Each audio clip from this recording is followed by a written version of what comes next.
একটা অসভ্য জাতিকে সুসভ্য জাতিতে পরিণত করেছেন আল্লাহ রসুল। ওনারা বললেন যে তোমরা তো মৌলবাদীদের সাথে জোট করছো। তৃতীয় নম্বর যেটা হলো যে এনসিপি, এবি পার্টি, এলডিপি এদেরকে নিয়ে আসা, এটা তো আমরা জানি না। আসনের কারণে আসলে সরে গিয়েছেন, কারণ আপনাদের আসন কমে যাচ্ছিল জামাত ইসলামের সাথে। বিসমিল্লাহির রহমান তো এই ব্যাপারটি একটু আমাদেরকে বলবেন, আসলে কি আসনের জন্য? বিসমিল্লাহির রহমান রহিম। সম্মানিত সঞ্চালক, উপবিষ্ট আছেন সমালোচক, বিজ্ঞ সমালোচক, শ্রোতামণ্ডলী, আপনাদেরকে সালাম ও শুভেচ্ছা।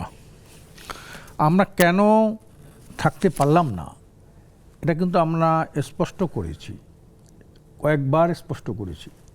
পেশা হুজুর তার বক্তব্যে এগুলো স্পষ্ট করেছেন, এটা নতুন কিছু নাই।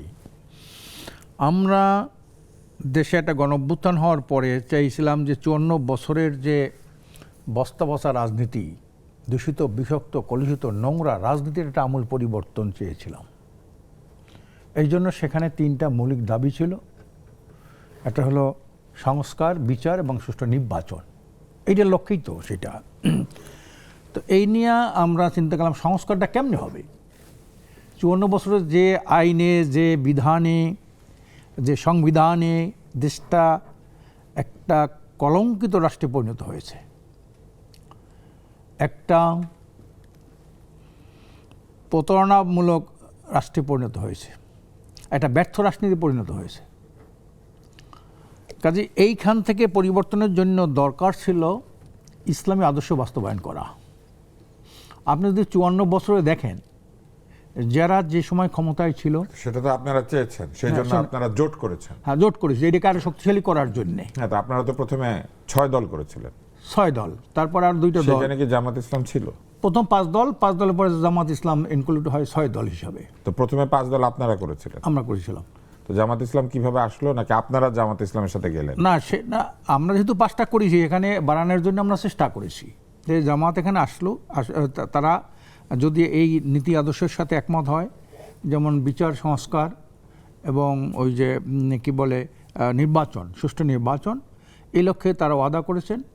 আমরা ইসলাম দেশ মানবতার স্বার্থে, আমাদের রাজনীতির মূল উদ্দেশ্য হলো ইসলাম দেশ মানবতার স্বার্থে। আপনি যে একটু আগে বললেন, আমি আবারও আপনাকে একটু মাঝখানে কথা বলছি, সেটা হচ্ছে যে ইসলাম প্রতিষ্ঠার জন্যই আপনাদের রাজনীতি। তো জামাত ইসলাম কি ইসলাম প্রতিষ্ঠার ব্যাপারে অঙ্গীকার করেছিল? তারা তো সৎ ইসলামে আল্লাহর আইন চায়, সৎ লোকের শাসন চাই, এটা ছিল তাদের কথা। এখন ওখান থেকে যে তারা ডেভিয়েশন হয়েছে, তাদের যে ওখান থেকে তাদের পদস্খলন হয়েছে, এটা তো জানা ছিল না তাদের। লিখবেন সবসময় এরা পূর্বে যত নির্বাচন হয়েছে তারা বলছে সৎ লোকের আল্লাহর আইন চাই, সৎ লোকের শাসন চাই। এবং তাদের মনোগ্রামে ছিল আকিমুদ্দিন, দিন কায়েম করো, দিন কায়েম করো। তো দিন কায়েম করা মানে কি? দিন কায়েম করা, দিন বিজয় করা, যে রাসূল সাল্লাল্লাহু আলাইহি ওয়াসাল্লাম উনি করেছিলেন, দিন কায়েম করেছিলেন। উনি 10 বছর রাষ্ট্রনায়ক ছিলেন, রাষ্ট্রপতি ছিলেন। রাষ্ট্র আয়তন ছিল প্রায় 30 লক্ষ বর্গ কিলোমিটার, এবং একটা অসভ্য জাতিকে সুসভ্য জাতিতে পরিণত করেছিলেন আল্লাহ রসুল। একটা বিভিন্ন ধর্মের, বর্ণের লোকদেরকে সুখ সমৃদ্ধির পথে সহাবস্থান নিয়েছিলেন।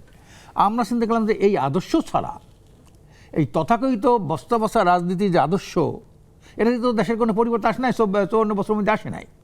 কাজে আমরা চাইছিলাম যে একটা এই পক্ষে যারা আছে, এই লক্ষ্যে যারা আছে, তাদেরকে নিয়ে আমরা একটা নির্বাচনী সমঝোতা, নট জোট, এটা ছিল নির্বাচনী সমঝোতা।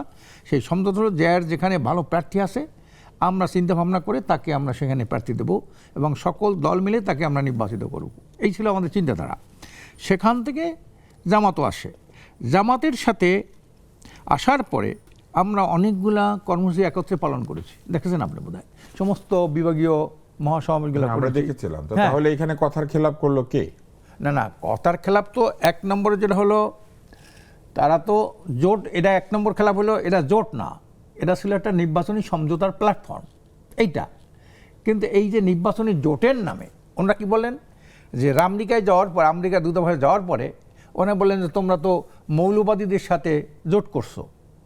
উনি বলেন যে মৌলবাদী না, এখানের মধ্যে কিছু উগ্রবাদী আছে, এগুলোকে আমরা কম্প্রোমাইজ করে এদের সাথে ওখান থেকে বের হয়ে আসার আমরা চেষ্টা করতেছি। এটা কে বললো? ডাক্তার আব্দুল্লাহ মোহাম্মদ তাহের। আচ্ছা, তো এখন হলো আমেরিকানদের বললেন? হ্যাঁ, আমেরিকা দূতাবাসে যাই উনি বললেন। আচ্ছা, বলার পরে কি হলো? এখন যাওয়ার পরে উনি এই যে কথাটা উনি বলে আসলেন, দূতাবাস কেন্দ্রিক যে আনাগোনা, এটা তো মারাত্মক একটা ক্ষতি দেশের জন্য। কারণ রাষ্ট্রদূতরা আসে, যে সরকার থাকে তার সাথে যোগাযোগ করবে, যখন যারা বিরোধী দলে থাকে বা এমনি রাজনৈতিক দল, সেখানে যদি তাদের সাথে বেশি যাতায়াত হয়, তা মানুষের মধ্যে, জাতির মধ্যে একটা সন্দেহ সৃষ্টি হয়। উনি কেন আমেরিকা এই কথাটা বলবেন? তারপরে ফিরে এসে কি করলেন?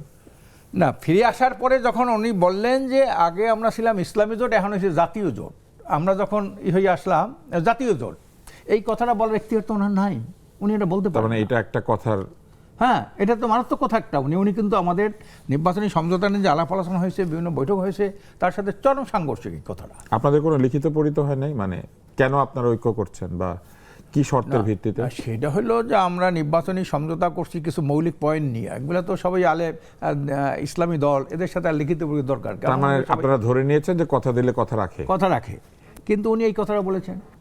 দ্বিতীয় নম্বর যে কথাটা উনি বলেছেন যে এইটা এখন একটা জাতীয় জোট।